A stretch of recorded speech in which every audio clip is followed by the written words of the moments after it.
2021년도 홍해작전 6째 날을 허락하신 하나님께 감사를 드립니다. 다 함께 찬송 210장 주제 찬송입니다. 시온성과 같은 교회 찬송가 210장 찬양하겠습니다.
이어서 찬양합니다. 359장 천성을 향해 가는 성도들아, 찬송가 359장 찬양하겠습니다.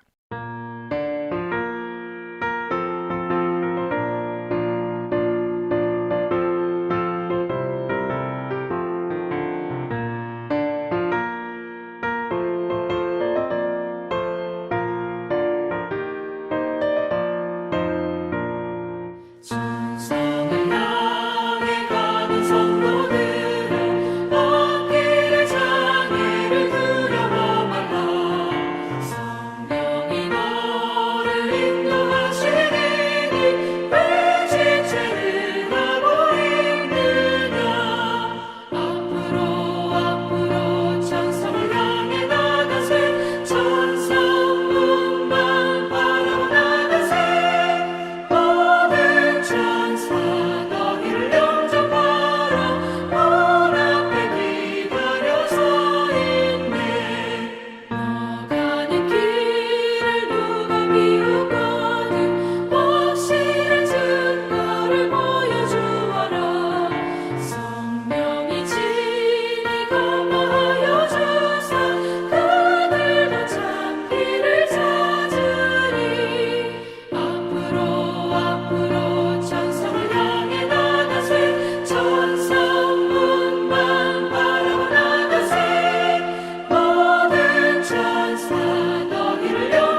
나는 전능하신 아버지 하나님, 천지의 창조주를 믿습니다.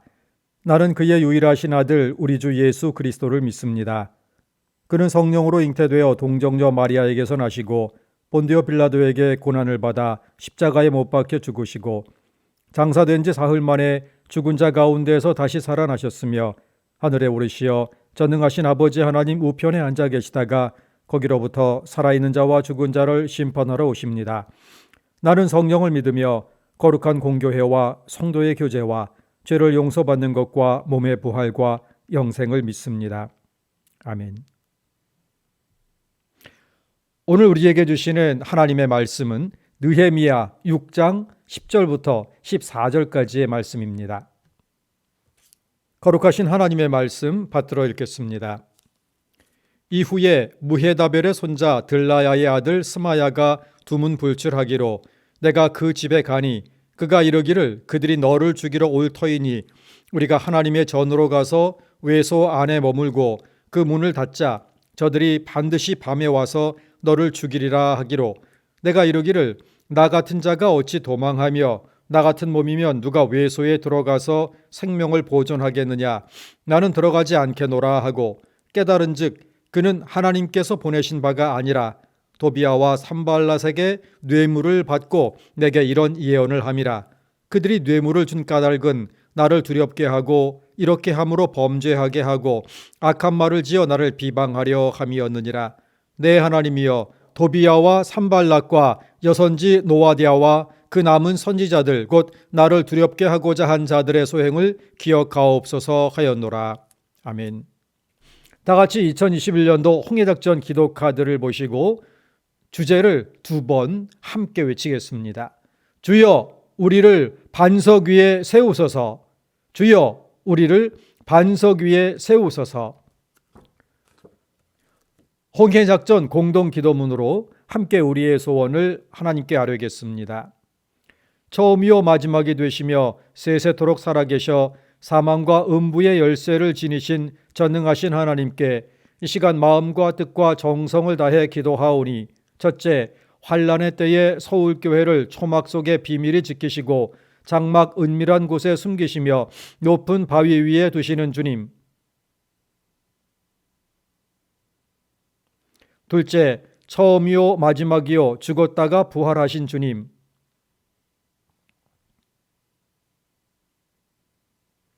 셋째, 우리의 모든 행위와 수고와 인내를 알고 계시며 주님의 이름을 위하여 참고 견디고 게으르지 아니한 것을 아시는 주님. 넷째, 우리의 선한 사업과 사랑과 믿음과 섬김과 인내를 알고 계시는 주님.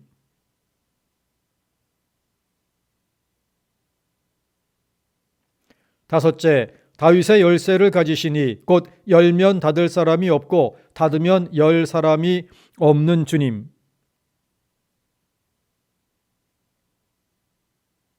여섯째, 아멘이시오 충성되고 참된 증인이 되신 주님.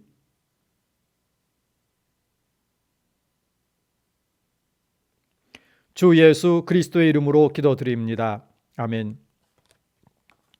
이상의 기도 제목에 오늘은 다섯 번째 기도 제목을 한 번 더 붙들고 기도합니다. 다윗의 열쇠를 가지시니 곧 열면 닫을 사람이 없고 닫으면 열 사람이 없는 주님. 작은 능력을 가지고 충성하며 인내의 말씀을 지켜 성전의 기둥이 되게 하옵소서. 이 제목을 붙들고 한 번 더 기도하겠습니다.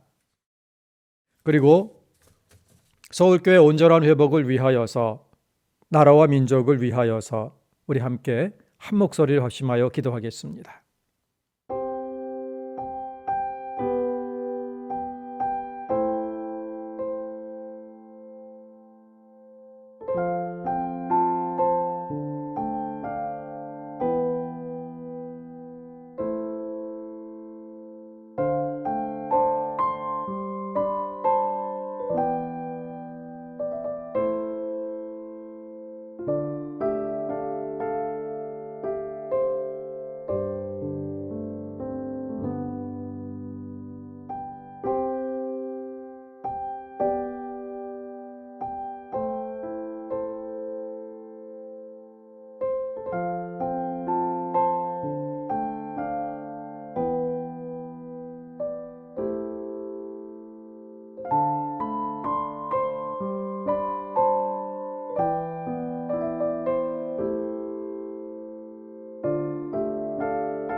거룩하신 하나님 아버지, 2021년도 홍해작전 특별 새벽기도회를 이 여섯째 날 금요일 새벽에 하나님을 찬양하며 경배합니다.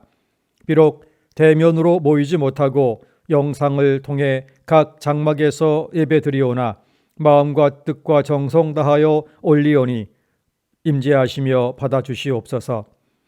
홍해작전을 통하여 하나님께 기도하며 하나님께서 주신 능력과 상황 속에서 최선의 충성을 다하고자 다시금 마음을 새롭게 하며 다짐하며 기도합니다. 하나님, 서울교회 믿음의 장막마다 자비를 베푸시고 큰 은혜를 베풀어 주시옵소서. 모든 심령이 소생케 하시고 부흥케 하시어 인내의 말씀을 지켜내고 성전의 거룩한 기둥이 되는 은혜 허락하여 주옵소서. 각 장막들마다 자녀 손들에게 자비를 베푸시어 교회와 나라와 민족과 사회 속에서 하나님께서 쓰시는 인물로 성장하도록 믿음 위에 지혜와 지식과 건강과 만남의 복을 부어주시옵소서. 사람의 좁은 기도와 기대의 지경을 넘어 하나님의 기대를 이루는 인생이 되도록 축복하시고 인도하시며 동행하여 주시옵소서. 담임 목사로 청빙된 손다링 목사님의 말씀 사역과 목회 사역에 성령의 기름 부어주시어 서울교회를 치유하시고 회복하시는 하나님의 거룩한 능력이 나타나게 하시옵소서. 얼러 목사님 강건케 하시어 성도들 마음에 따뜻한 고향이 되게 하시고 피 흘려 수고하고 은퇴한 장로님들을 비롯한 모든 은퇴자들의 수고도 사람은 잊을지라도 하나님께서는 기억하심을 믿으며 위로받고 힘을 얻게 하여 주옵시고 앞으로도 더 많은 일을 감당해야 할 당회와 교회의 수많은 중직들과 집사와 모든 성도들 위해 주님의 부활의 능력 덧입혀 주시옵소서. 코로나19로 상한 성도들의 가정마다 치유와 회복의 역사 일어나게 하여 주시옵소서. 일용할 양식을 더하여 주시옵시고 앞길을 열어 주시옵시고 만남의 복을 더하여 주시옵시며 하나님께 주신 거룩한 복음의 능력으로 세상을 치유하는 하나님의 도구가 될 수 있도록 가정마다 심령마다 보살펴 주시며 은혜 가운데 인도하여 주옵소서. 오늘도 한반도 땅을 굽어 살펴보시옵고 복음화된 통일 조국을 향한 진전이 일어나도록 친히 운행하시며 역사하여 주시옵소서. 하나님께서 주시는 말씀을 산모합니다. 준비케 하신 사람은 가리시고 말씀만 살아 역사하여 성령의 강력한 은혜가 있는 이 시간 되게 하여 주옵소서. 예수 그리스도의 이름으로 주님의 은혜를 사모하오며 기도하옵나이다. 아멘. 오늘의 말씀은 느헤미야 6장 10절부터 14절까지를 읽었습니다.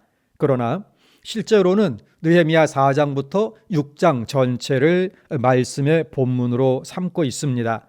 2021년도 홍해작전 특별 새벽기도회는 6월 6일 시작합니다. 그런데 그날이 주일이어서 첫날은 주일 예배로 넘어가고 둘째 날부터 특별 새벽기도회가 시작이 됩니다. 3일 부교역자 3명이 3일씩 맡아서 말씀을 증거하고 17일부터는 담임 목사님의 그 말씀을 따라서 이제 5시에 본당에서 대면 예배로 진행되게 됩니다. 이때는 온라인으로도 동시에 생중계합니다.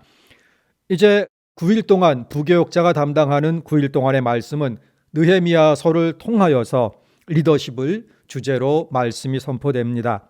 하나님의 은혜로 서울교회가 이제 역사의 새로운 시기에 진입하였습니다. 각 부서, 모임, 조직이 재건되고 새롭게 시작되는 이때에 성경적 리더십에 대한 진지한 고찰이 필요하다 싶었습니다. 마침 오래전에 올러 목사님께서 느헤미야 리더십을 강해하신 적이 있어서 이 새 시대의 재건의 시대에 느헤미야 리더십을 모델로 하여 서울교회 재건에 참여하는 회복에 참여하는 우리 모든 성도님들의 리더십을 고찰해보고 점검하고 장착하는 기회를 갖고자 느헤미야 리더십을 주제로 9일간 말씀을 증거하고 있습니다. 어제는 왜 사람들이 다른 사람이나 다른 조직이나 다른 기관의 성공을 반대하고 나서는지 그 이유를 살펴보았습니다. 그리고 느헤미야가 그 반대에 어떻게 대처를 했는지 그 대처를 통하여서 성경적 리더십의 반대 대처법을 살펴보았습니다. 요약하면 느헤미야는 보복하지 않았다. 그리고 기도하였다. 하던 일을 더 충실하게 해 나갔다. 이렇게 요약할 수가 있습니다. 오늘은 어제에 이어서 반대를 표현하는 유형을 살펴보면서 느헤미야는 어떻게 이를 극복했는가를 다시 한번 점검해 보는 겁니다. 첫 번째로 적대자들이 반대하는 자들이 어떻게 반대하는가, 그것을 유형별로 한번 정리해 볼 수 있습니다. 첫 번째는 조롱으로 반대를 표현합니다. 다른 말로는 빈정되는 것이지요. 당시에 유대인들은, 이 성벽을 재건하던 이 시대의 유대인들은 자존감이 요즘 말로 하면 땅에 떨어져 있는 상황이다 하겠습니다. 찬란했던 다윗 왕국은 오래전에 무너졌고, 포로 귀환 1세대가 재건했던 그 성전은 예전 전설로 내려오는 그 명성에 비해서는 눈으로 보기에도 별로 볼품이 없었던 것입니다. 그래서 성전을 재건하고 하나님께 예배를 드릴 때에 많은 이들이 감격했지만 옛 성전을 보았던 이들은 눈물을 흘렸다. 두 가지의 의미죠. 감격으로 눈물을 흘린 것, 그 당시에 그 아름다운 성전에 비하면 너무나 보잘것없는 현실에 또 눈물을 흘렸던 것입니다. 성전은 어떻게 재건했지만 오랫동안 방치됐던 성벽 재건은 엄두를 못 낸 채로 오랜 세월이 흘러간 겁니다. 실제로는 3, 4대가 흘러갔던 것이지요. 들짐승이 자유롭게 출입하고 외적의 침입을 막기에는 별로 소용이 없어 보이는 겁니다. 다시 재건하려는데 일손도 턱없이 부족한 것이죠. 군사력도 더군다나 아주 미미한 수준이었던 겁니다. 바로 이 부분을 이제 공략하고 나선 거지요. 조롱으로 기가 막히게 하는 겁니다. 느헤미야 4장 3절의 말씀을 봅니다. 암몬 사람 도비아는 곁에 있다가 이르되 그들이 건축하는 돌 성벽은 여우가 올라가도 곧 무너지리라 하더라. 성벽에 여우 한 마리 올라가도 무너질 정도로 해봐야 곧 무너진다. 아무 쓸데없는 짓들을 너희 하고 있는 것이다. 이렇게 조롱하고 있는 겁니다. 가장 쉽고 돈도 안 드는 반대의 방법, 바로 조롱인 것이죠. 산발락과 도비아가 사용한 방법, 바로 조롱입니다. 많은 사람들이 모여든 집회에서 산발락과 도비아 일행이 바로 유대 백성을 조롱하면서 그 길을 꺾어놓는 겁니다. 두 번째는 무력 위협입니다. 조롱으로 안 되자 이번에는 더 강력한 반대를 표현합니다. 바로 무력 위협입니다. 느헤미야 4장 8절을 보면 다 함께 꾀하기를 예루살렘으로 가서 치고 그것을 요란하게 하자 하기로, 실제 그런 의도를 가지고 또 소문을 막 내는 것입니다.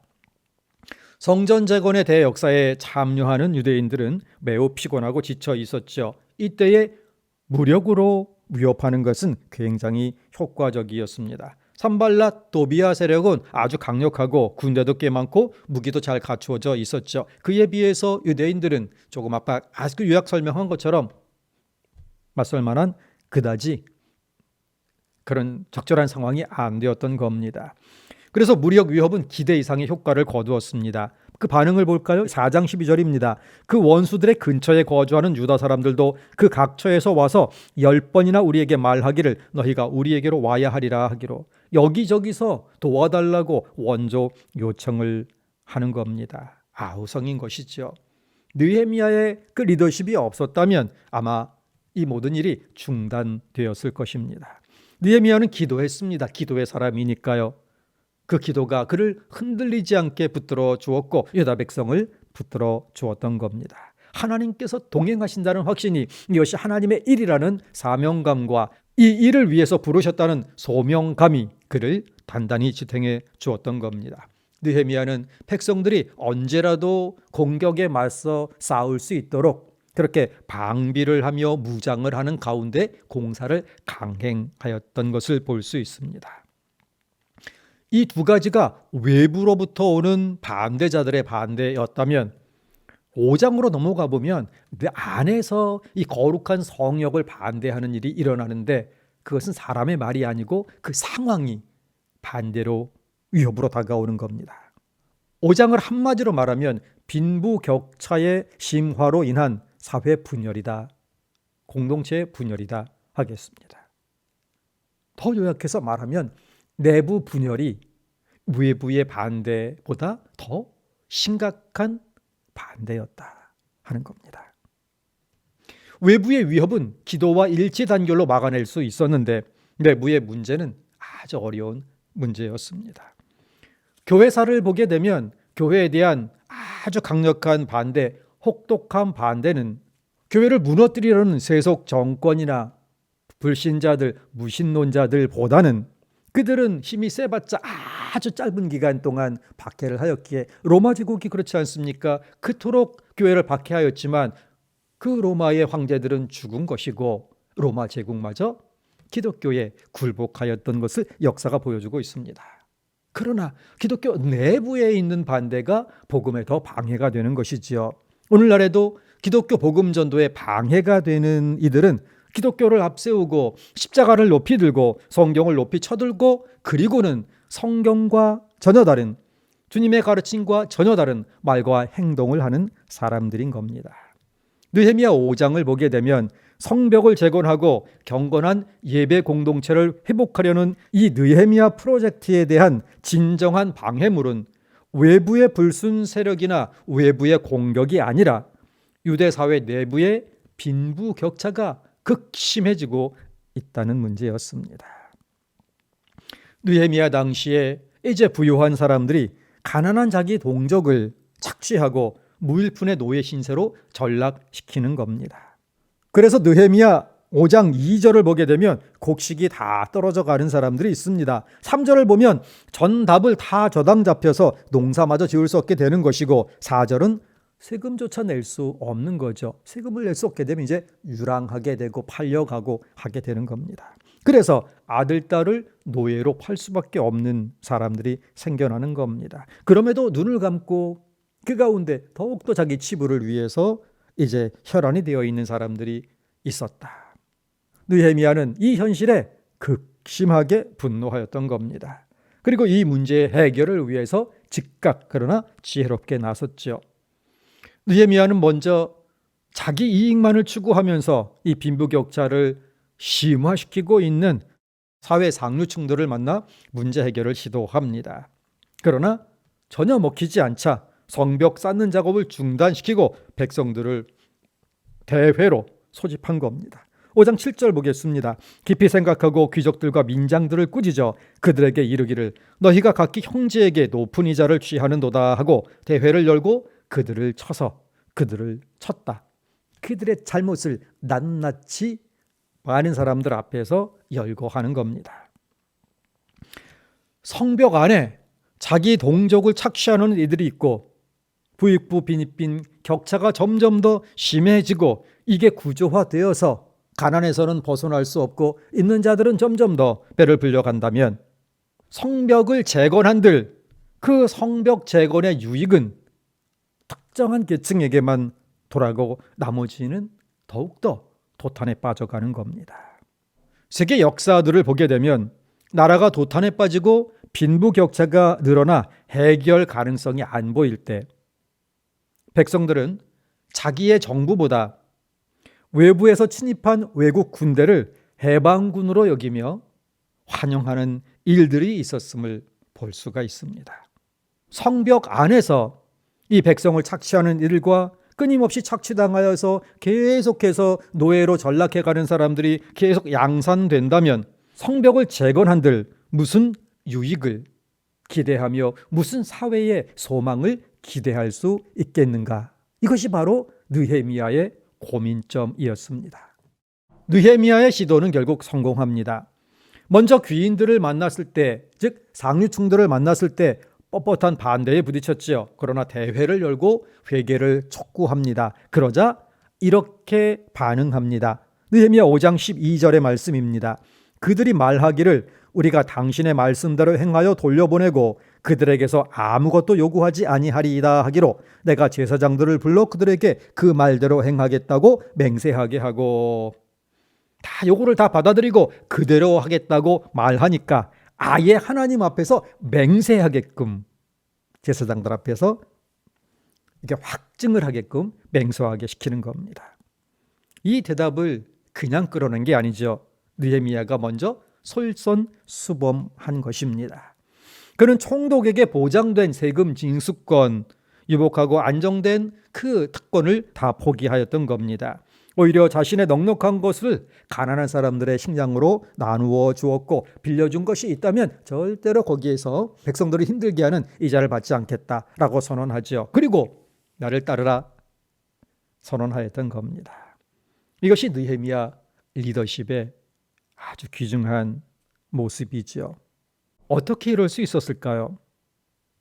하나님을 경외하였기 때문입니다. 그는 이렇게 행한 후에 하나님께 이렇게 기도합니다. 느헤미야 5장 19절 말씀. 내 하나님이여, 내가 이 백성을 위하여 행한 모든 일을 기억하사 내게 은혜를 베푸시옵소서.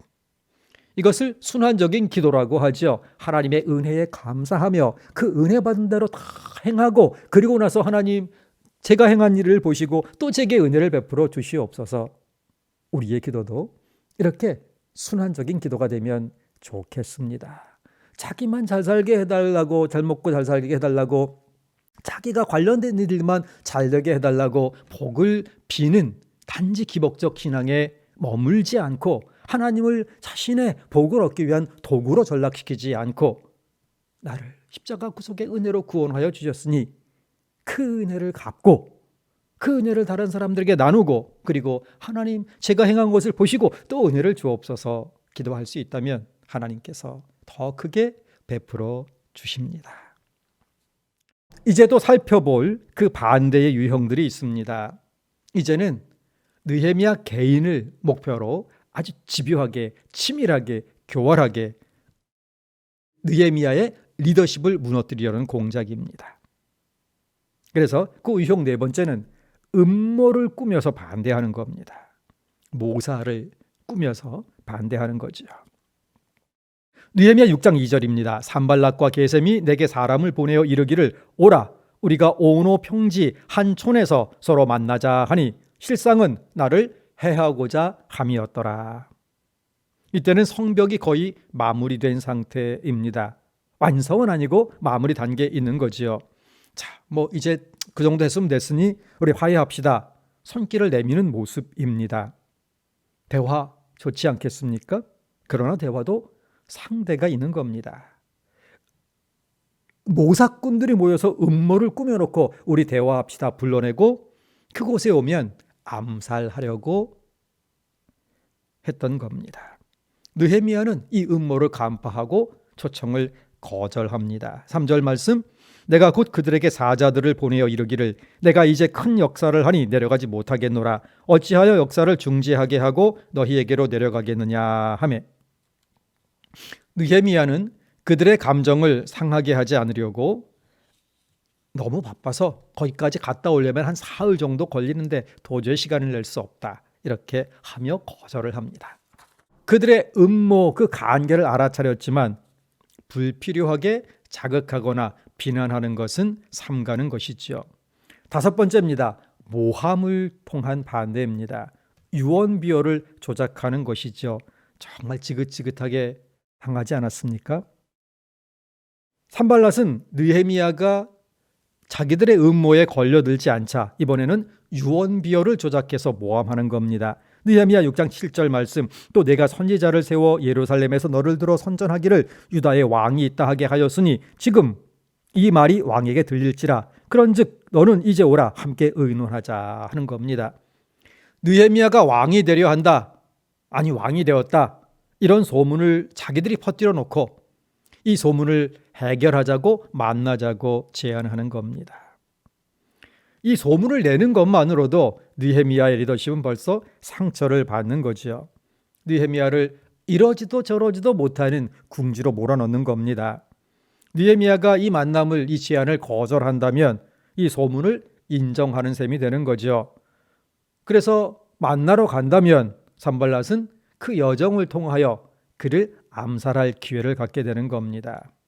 거기다가 만나주지 않으면 아닥사스다 왕에게 이런 소문이 돌고 있다고, 실제 그런지 모르겠다고 조사해 보시라고 그렇게 위에다가 고하겠다고 위협하는 겁니다.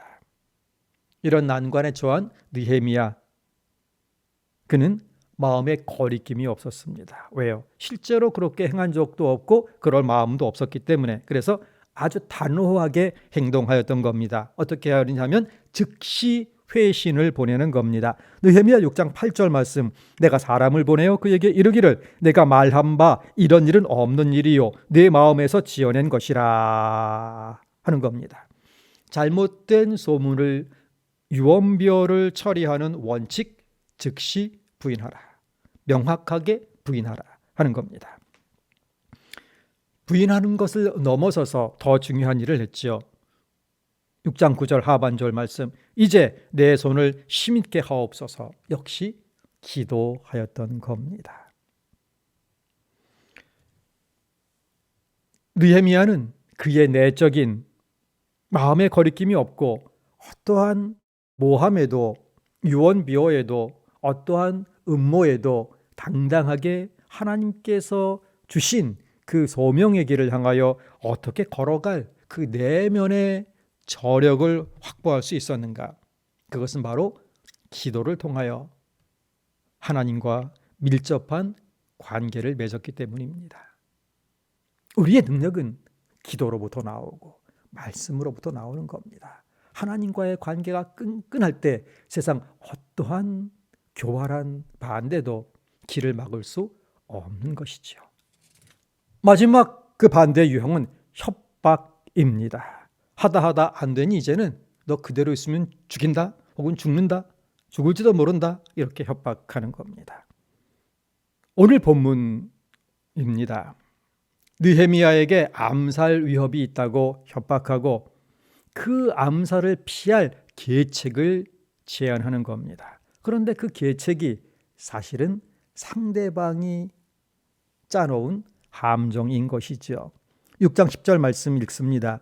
이후에 무헤다벨의 손자 들라야의 아들 스마야가 드문불출하기로 내가 그 집에 가니 그가 이르기를 그들이 너를 죽이러 올 터이니 우리가 하나님의 전으로 가서 외소 안에 머물고 그 문을 닫자 저들이 반드시 밤에 와서 너를 죽이리라 하기로. 스마야는 산발락과 도비야에게 매수되어서 느헤미야를 협박하며 덫을 놓고 있는 겁니다.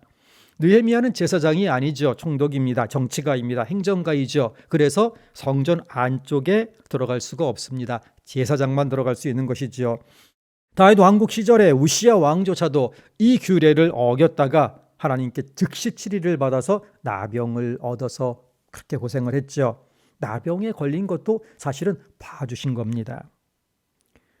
느헤미야가 스마야가 주는 그 협박, 그리고 그 교묘히 꾸며낸 제안을 따랐더라면 그가 쌓아올린 모든 리더십의 탑은 그대로 무너지고 어쩌면 목숨조차 잃었을 것입니다. 느헤미야가 어떻게 했는지 보도록 하죠. 느헤미야 6장 11절 말씀, 내가 이르기를 나 같은 자가 어찌 도망하며 나 같은 몸이면 누가 외소에 들어가서 생명을 보존하겠느냐, 나는 들어가지 않겠노라. 느헤미야는 암살 협박의 위협 속에서도 결코 분별력, 상대방의 그 마음을 꿰뚫어보는 통찰력을 잃지 않았습니다. 성경 말씀이 제사장만이 그 성소 안에 들어갈 수 있다고 가르치는 것을 결코 잊지 않았죠. 이 위험한 상황 속에서도 분별력을 잃지 않은 것입니다. 자신의 생명보다는 말씀을 지키는 것을 더 중요하게 여겼던 것이지요.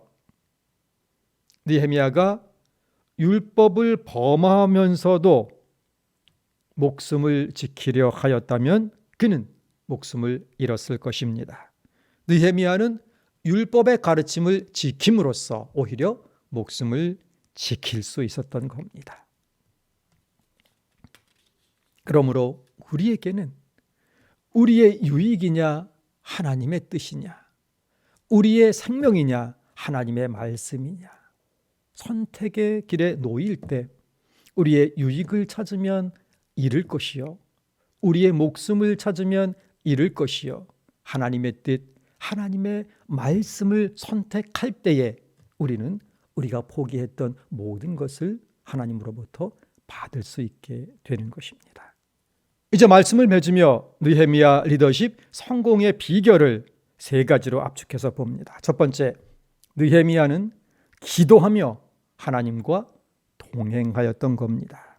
두 번째, 느헤미야는 분명한 소명 의식이 있었습니다. 하나님께서 나를 필요로 하셔서 이 자리에 이 일을 위해 나를 부르셨다는 소명감, 소명의식이 있었기에 그 어떠한 반대에도 불구하고 흔들리지 않고 그렇게 그 길을 걸어갈 수 있었던 것입니다. 그리고 세 번째, 느헤미야는 분별력과 통찰력을 지니고 있었다 하는 것입니다. 이거는 끊임없는 말씀의 묵상과 자기 성찰 그리고 하나님과의 깊은 교제 가운데 터득하게 되는 것이지요. 대적의 그 반대와 위협과 음모와 모함과 속임수에 말려들지 않고 그 반대의 저의를 간파하는 통찰력, 어떠한 위기 속에서도 하나님의 뜻과 어긋나는 것들을 분간해낼 수 있는 분별력을 잃지 않았던 것입니다. 그리고 네 번째, 느헤미야는 용기를 가지고 있었습니다. 능력이 많아도 재능이 다양해도 시험이 올 때 용기가 없다면 이것을 다 발휘할 수가 없는 것이지요. 당당하게 용기를 내어서 신념대로 믿음대로 행할 수 있었던 것입니다. 오늘 우리의 시대도 느헤미야의 시대처럼 행동하는 용기를 필요로 합니다. 용기는 두려움을 안 느끼는 것이 아닙니다. 두려움을 느끼지만 낙심하고 상심하게 되지만 하나님께서 원하시는 것을 선택하고 하나님께서 기뻐하시는 것을 향하여 발걸음을 옮기는 것입니다. 느헤미야 리더십의 마지막 덕목, 그래서 진정한 용기인 것입니다. 함께 기도하겠습니다. 하늘에 계신 우리 아버지, 아버지의 이름을 거룩하게 하시며 아버지의 나라가 오게 하시며 아버지의 뜻이 하늘에서와 같이 땅에서도 이루어지게 하소서. 오늘 우리에게 일용할 양식을 주시고 우리가 우리에게 잘못한 사람을 용서하여 준 것 같이 우리 죄를 용서하여 주시고 우리를 시험에 빠지지 않게 하시고 악에서 구하소서. 나라와 권능과 영광이 영원히 아버지의 것입니다. 아멘.